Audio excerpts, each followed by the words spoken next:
이방의 빛 사도 바울 읽어주세요. 시작. 이번엔 사도 바울 이름 대신에 자신의 이름과 직분, 저는 민명기 목사, 그죠? 여러분은 누구누구 집사 성도. 자, 시작. 이방의 빛 민명기 목사. 어제 한 성도님께서 집에 가는데 저를 부르셨어요. 목사님, 제가요 목사님께 할 말이 있어요. 뭔데요? 제가요 이래 기도했더니 이래 응답해 주셨어요. 너무 감사해요. 그런 얘기는 빨리 해주세요. 그랬어요. 여러분, 우리가 기도를 그냥 노동이라고 생각하는데 기도는 노동이 아닙니다. 기도는 약속입니다. 하나님이 응답을 하겠다고 하신 약속이에요. 그러니까 여러분, 이렇게 수고해서 힘들게 소리 지르고 부르짖고 갔는데 아무 일도 일어나지 않는다. 그것은 기도가 아니고 그것은 그냥 우리의 하소연일 뿐이에요. 기도는 하나님이 들으시는 하나님의 약속인 줄 믿으시기 바랍니다. 반드시 하나님이 역사하시고 여러분의 길을 인도해 주세요. 사도 바울의 선교 여행을 따라서 금요일은 지금 설교 말씀을 듣고 있는데요. 1차 선교 여행이 지금 시작됐는데 비시디아 안디옥이라는 데서 지금 상당히 머물러 있죠. 여기서 사울의 그 첫 설교가 사울의 전체적인 어떤 선교에 큰 영향을 미치는 설교일 뿐만 아니라 또 신앙적으로도 우리에게 큰 유익을 주는 설교이기 때문에 지금 5번에 걸쳐서 설교하고 이 설교의 결과를 이제 오늘 우리가 듣게 되는 것입니다.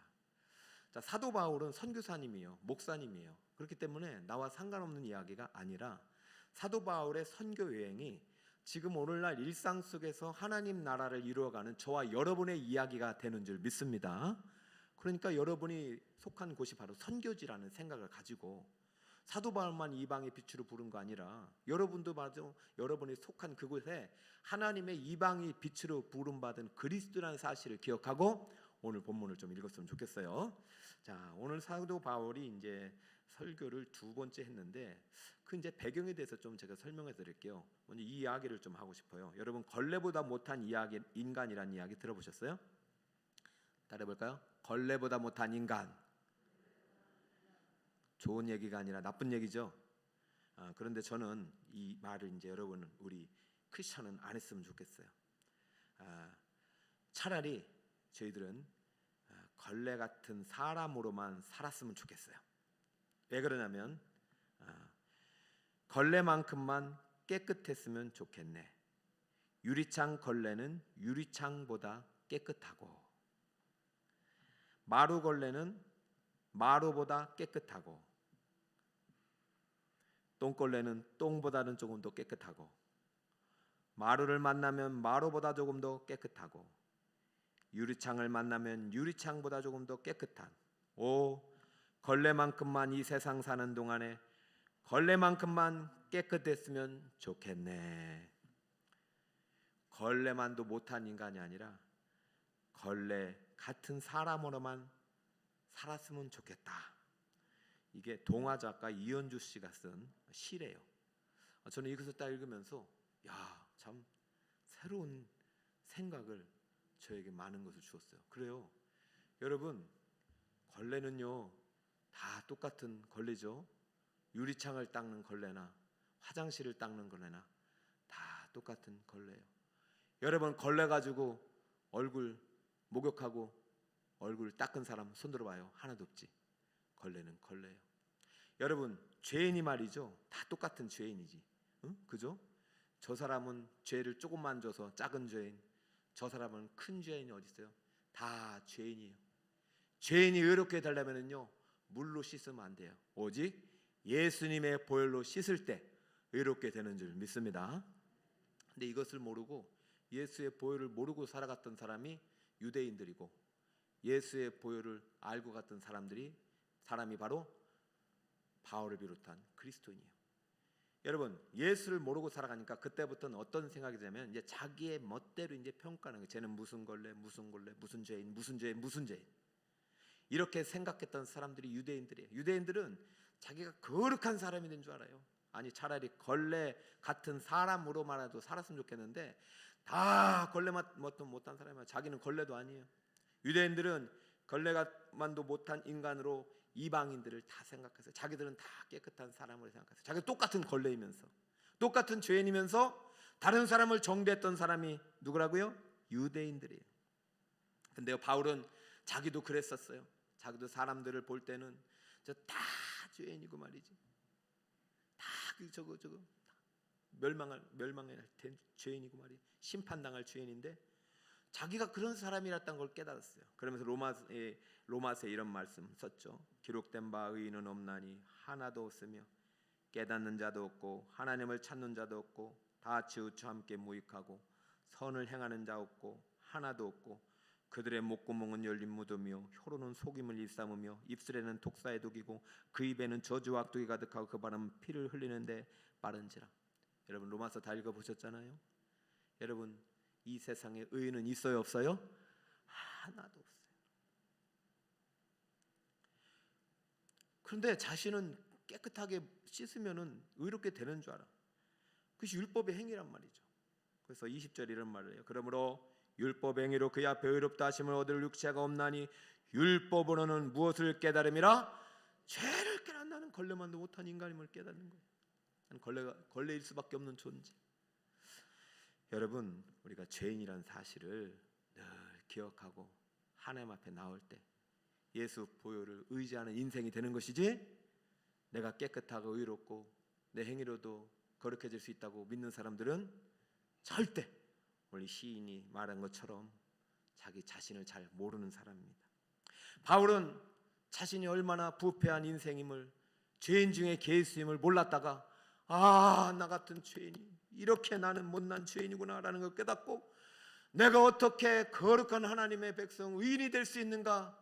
그 의인은 바로 오직 예수 보혈, 하나님의 은혜를 주신 보혈의 공로뿐이구나 라는 사실을 깨닫고 BCD 안도에게서도요 신구약을 딱 설교하면서 그 중심에 오직 믿음, 오직 예수 보혈이라고 외친 거예요.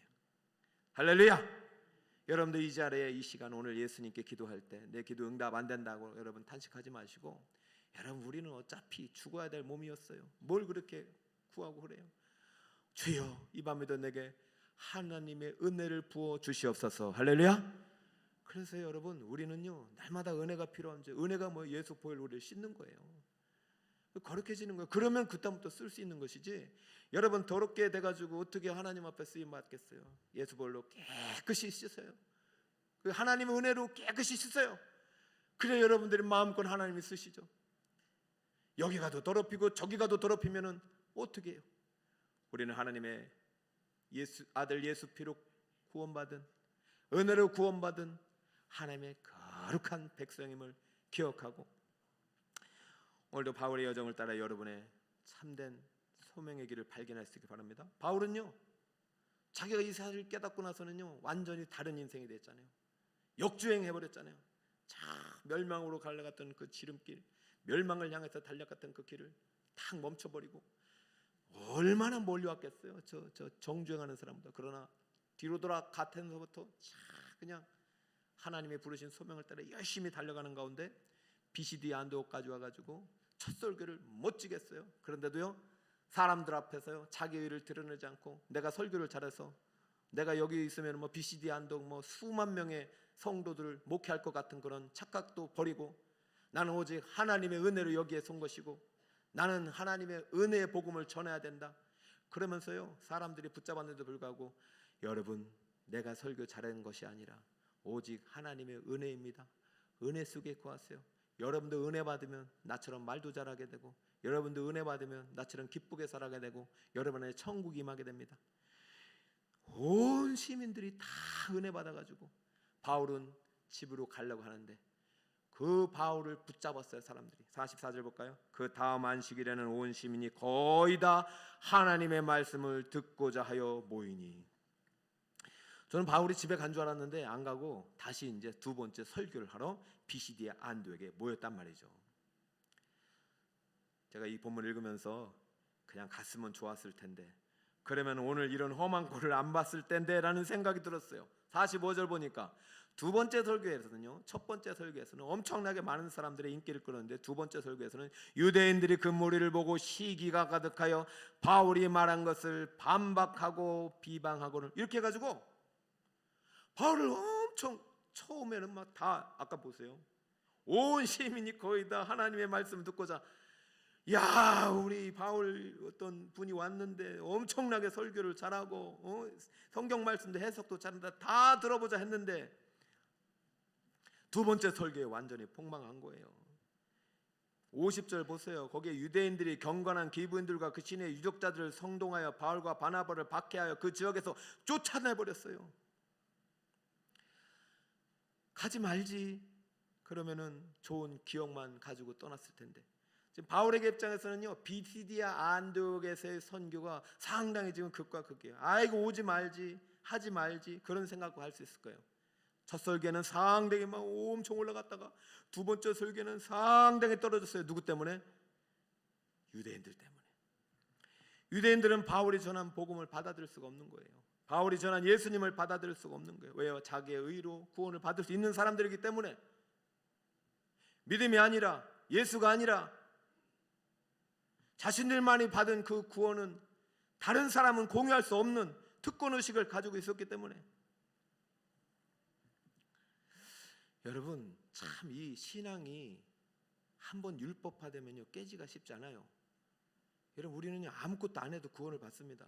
저는 이제 장례식 가면 늘 깨닫는 것이 뭐냐면, 결국은 이렇게 되는 인생인데, 과연 하나님 앞에서 이 100년 동안 얼마나 잘 살아야 하나님께 구원을 받을 수 있는 인생이 있겠는가? 한 사람도 없습니다. 한 사람도 없어요. 오직 그 안에 예수가 있느냐 없느냐, 그거 단 하나입니다. 여러분, 믿음이라는 것은요, 오직 하나님의 은혜임을 믿으시기 바랍니다. 그러니까 우리가 할 일은요, 은혜 받은 것은 다 똑같단 말이죠. 이제는 우리는 더 이상 걸레 같은 존재가 아니에요. 깨끗해진 하나님의 손수건이에요. 하나님의 거룩한 수건이에요. 옷이에요. 하나님의 빛이에요. 이제는 이 옷이 더럽혀지면 안 되고, 오히려 이 세상 가운데, 그 더러운 이 세상 가운데 하나님의 영광을 드러내는 그런 하나님의 도구로 쓰임 받아야 되지, 악의 도구로 쓰임 받으면 안 된다는 것이죠. 저는 사도 바울이 인기 때문에 다시 갔다고 생각하잖아요. 자기가 처음에 설교했을 때 유대인들이 자신들 이렇게 자기를 박해하고 자신들을 못마땅히 여기고 복음을 방해할 줄 알면서도 비시디아 안디옥 회당에서 한 번 더 갔어요. 이렇게 문전박대 방할 줄 알면서도 한 번 더 갔어요. 왜냐면요, 바울이 하나님께 받은 소명 때문이에요. 자, 47절을 한번 함께 크게 읽습니다. 시작. 주께서 이같이 우리에게 명하시되 내가 너를 이방의 빛으로 삼아 너로 땅끝까지 구원하게 하리라 하셨느니라 하니. 아멘. 따라할까요? 내가 너를 이방의 빛으로 삼았다. 저는 이제 충청남도에 태어났다가 구미에 갔다가 여기로 왔잖아요. 충남 예산 외에는 다 이방의 땅이에요. 왜냐하면 거기는 저의 고향이잖아요. 근데 하나님께서 저를 예산에 살지 않게 하시고 구미에서 살다가 서울로 부르셨어요.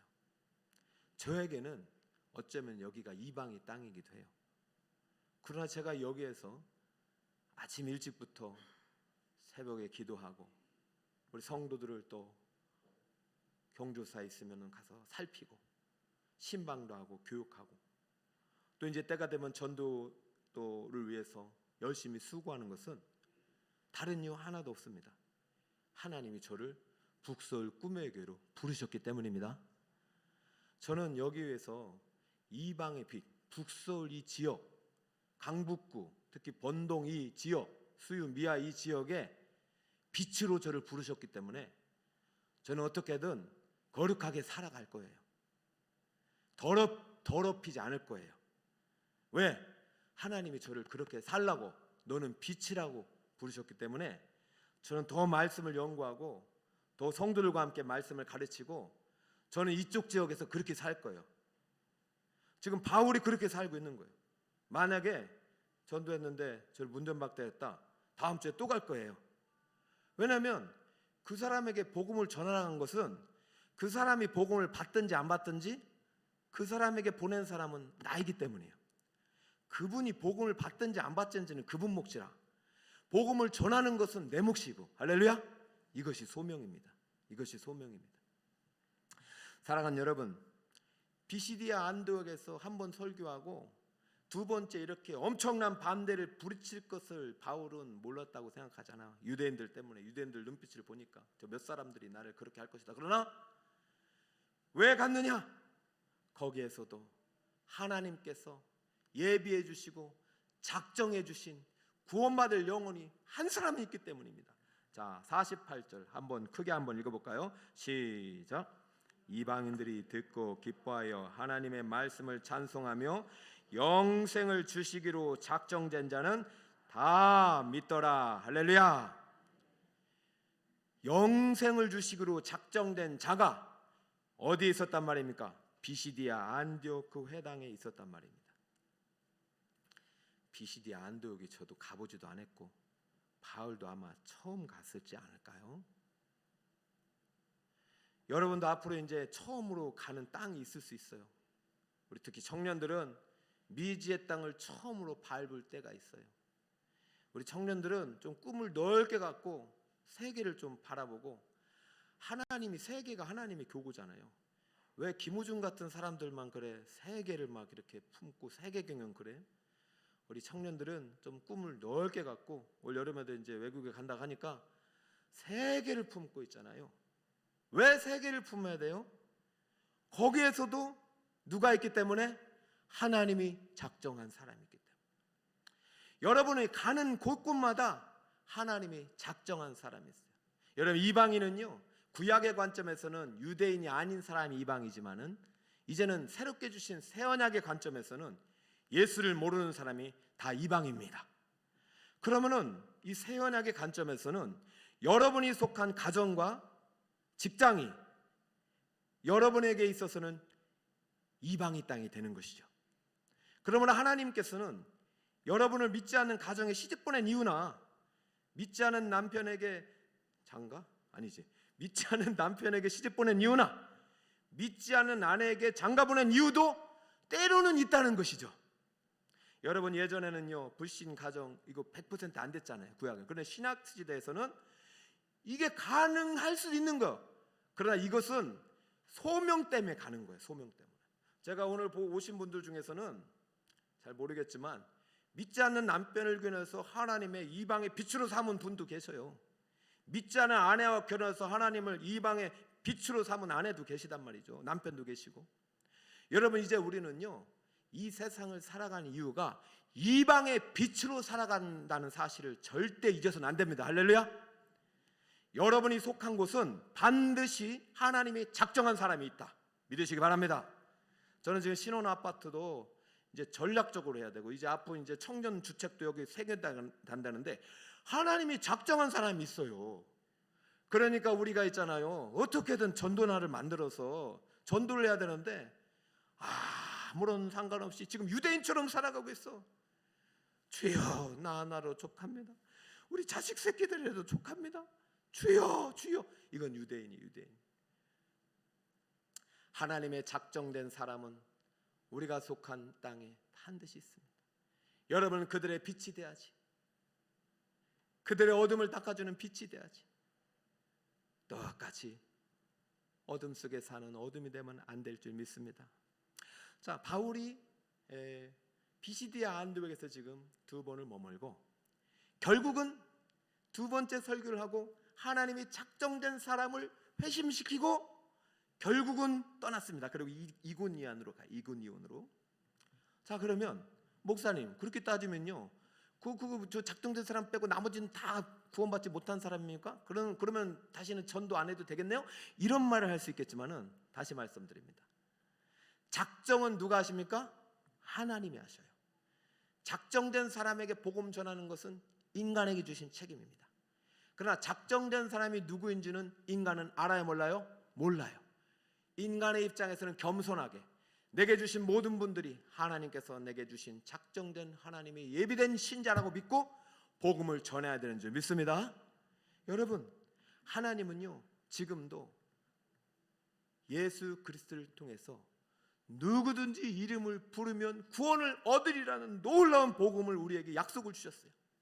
그러므로 저는 어떻게든 우리 직업을 통해서, 우리 지식을 통해서 이 예루살렘과 사마리아 온 유대와 온 열방 땅끝까지 이방의 빛의 사명의 사도가 되어서 복음 전포자로 쓰임받는 여러분이 되시길 축복합니다. 그래서요, 내가 못 가면 어떻게 돼요? 보내기라도 해야 되죠. 기도로도 보내고 물질로도 보내고 사랑으로 보내고. 그래서 우리 북서울 꿈의 교회가 자꾸 이 일에 눈 떠야지, 전도에 눈이 감기고 선교에 눈이 감기면 교회는 존재의 이유가 사라지고 빛은 희미해지는 거예요. 앞으로 이제 3월이 되어서 이따 기도도 부탁하겠지만 이제 샬롬으로 전도를 선포하면서 우리 3월 달에 또 진군식도 하고 또 6월까지 열심히 생명을 살리자는 운동을 할 겁니다. 어떤 사람들이 힘이 나서 열심히 전하는 사람도 있겠지만은 어떤 사람은 아직도 아파가지고 내 문제 해결되지 못하는 사람도 있어요. 맞아요. 그것이 교회란 말이죠. 그러니까 서로 평가하지 마세요. 이 사람은 무슨 걸레다 이런 말 절대 하지 마세요. 따릅니다. 나는 죄인입니다.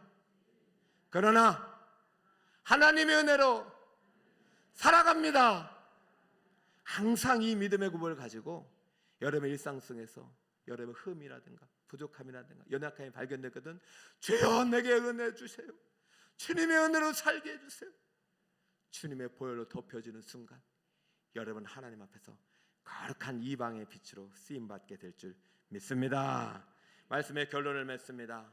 이방의 빛으로 부름받은 사도는 사도 바울뿐만 아니라 새 언약의 관점에서 우리 모두가 이방의 빛으로 부름받은 하나님의 백성임을 믿으시길 축복합니다. 내가 왜 여기를 갈까? 내가 왜 여기 있지? 그것은 내가가 아니라 바로 나의 주님이 되신 하나님의 부르심과 인도하심의 결과임을 믿습니다. 그러니 매일마다 주님의 음성을 따라 주님께 순종하다 보면 여러분 하나님께서 순종하는 자에게 주신 약속의 기업을 여러분에게 아름답게 큰 영광의 기업을 허락해 주실 줄 믿습니다. 그 기업의 주인공 되시기를 예수님의 이름으로 축원드립니다. 아멘.